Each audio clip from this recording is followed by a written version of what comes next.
All right, Bob, tell us what we're doing today. Well, Joe, first of all, thank you for coming to our meeting.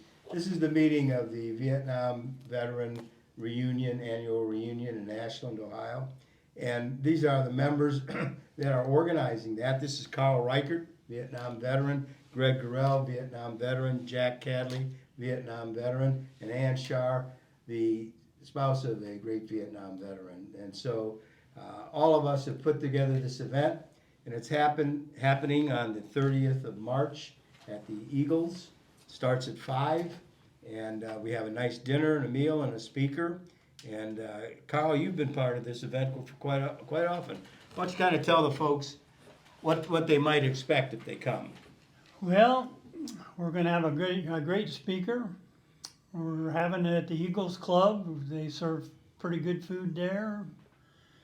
Last year we had, 350 some people there, veterans and their wives and their children, some of them. Yeah.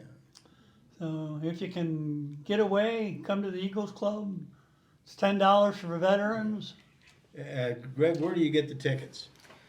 Well, you can buy the tickets really at your office here on Center Street, and just call your office. You can pick up the tickets. You also can have the opportunity to invite a guest if you're a vet or a spouse. And it's really for Vietnam era vets. And we encourage all veterans, Vietnam era vets, and spouse and guests to come. There should be room. I guess from my perspective, I'm getting a little older as a Vietnam veteran. And the Vietnam vets are dying at about the rate of 400 a day, give or take a few, which is 45 to 50,000 a year. So at the end of the day, the Vietnam veteran generation is becoming dwindling. So for those that are still here or know those that are here, this is a great opportunity to invite those men and women who have served in that area to come. And it's been mentioned here, a great speaker. They have the opportunity to affiliate and associate with other veterans, some of whom have had some pretty significant challenging experiences before they came home, and frankly, had some pretty significant not so good experiences when they came home. It's just an opportunity for this group to bond in a great event at the Eagles on the 30th of March. Now, Jack, you're an Ashland veteran, Navy veteran, Marine Corps medic. Yeah. And you also have connections in Worcester. Have you invited people from veterans from Worcester? Oh, yeah. I belong to the Vietnam Veterans America chapter in Wayne County, Worcester. And so And there's some they've interest there, isn't there? They're already, I don't know how many will come, but I've already talked to someone. Right. And if the people want to call in and get information about the tickets, it is 419-289-1454. And you're a spouse of a Vietnam veteran and a real help to our committee. Tell us from your perspective as a spouse who's been to all of our dinners, what they mean to you. I married my husband 23 years ago. He is a Vietnam vet. And for the first 15 years, he did not talk about his experiences. He's now started to open up because he has talked to other veterans and what it means to be together with other men and women who have experienced the same thing.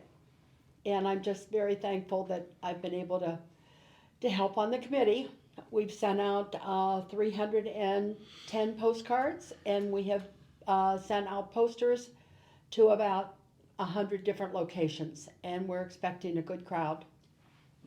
Ann's experience is somewhat typical in a way. A lot of times the Vietnam veterans themselves, when they hear about our dinner and our speaker, a lot of them are reluctant to come. Many of them really like coming.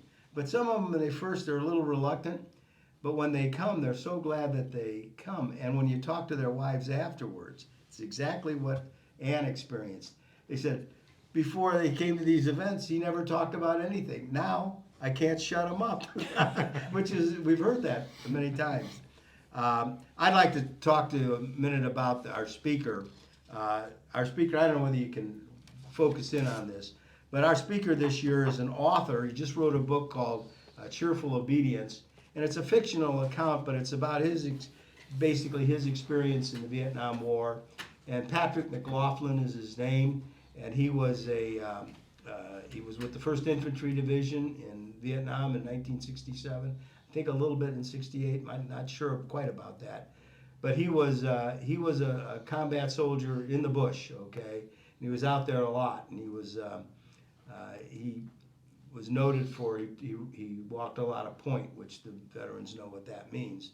It means the guy that's out in front of the platoon or the squad, and he is highly decorated for his combat experiences. He later became a lawyer. He was the district attorney for the Northern District of Ohio, appointed by President Ronald Reagan. He is a member of the Ohio Military Hall of Fame, highly recognized in Ohio for his work with veterans. After the war in Washington, D.C., he worked with veterans testifying for Congress. So he's great experience, a real leader, and he's real pleased to be here. He's also agreed he's going to talk to the kids at the Ashland High School about leadership and experience and patriotism and duty to your country. So he's going to address us, and it's really nice to have people that will do that come, and he really doesn't charge us anything to come. Now, he has written a book, Cheerful Obedience. You can buy it on Amazon. He will be there that night to sign copies. Do you have anything to add there on that, Carl? No, sir, he did a good job. Well, there you are. You want to talk about the date and the time? Of this Well, the starts? date is Saturday, March 30th.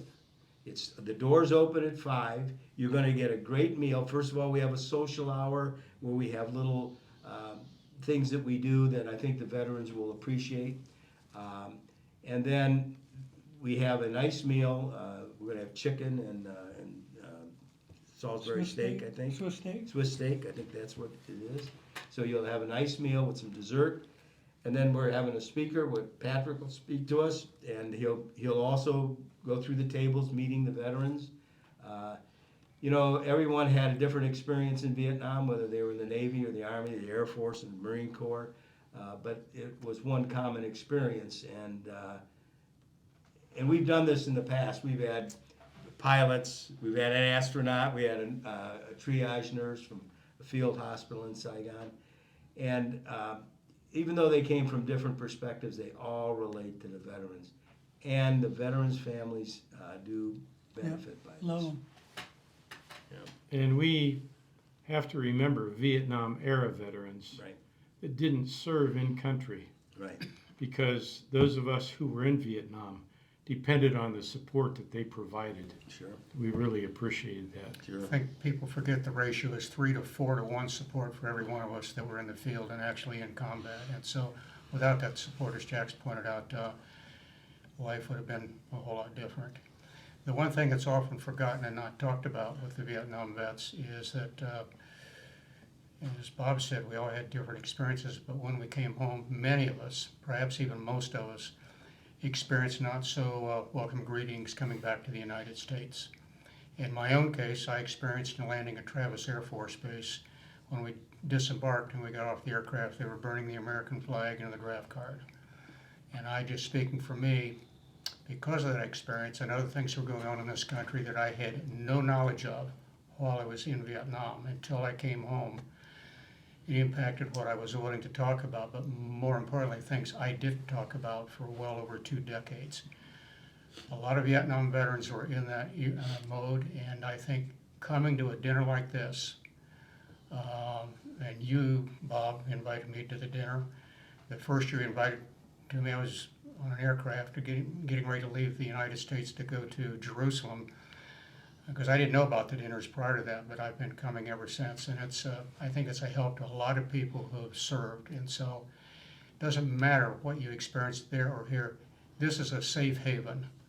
And for me, it's a safe haven where you can come and enjoy and relax with fellow veterans and spouses and other invited guests. And so It's a good time for all. it's a good time for all. And I hope what you're doing, Joe, will cause other people to want to cause it to be another sellout. So appreciate your doing this. Thank you. One thing I would say to the people in Ashland that I've learned is you can be proud of your community, you can be proud of your schools, every one of the school districts, They have been very supportive of veterans, very supportive of our events. Our high school kids have assemblies that meet the speakers that we bring in. And, you know, they learn a different part of history, and they learn about leadership, and they learn about patriotism and duty to their country. So congratulations, Ashland. You really do come out and support your veterans. Thank you. I will mention this also, since Bob brought it up, and I don't know that I've told Bob this, but when Donna Rowe was here, my unit was stationed 37 miles southwest of Saigon, and she was a triage nurse and helped organize and set all that up. She was phenomenal when she was here and mingled with the vets and shared her experiences. I called her about a week after she was here, and she lives in Georgia, and we had a terrific conversation. She remembered being here, obviously, and the experience. This is the comment that she made, and Bob's alluded to it. She says, I've traveled all over the United States, and she said, I have never been made to feel more welcome any place, any more welcome than the welcoming I received, and not just Ashland, but a couple of other communities in the area that she traveled to. And she said, you, quote, won't always get that in Atlanta, Georgia.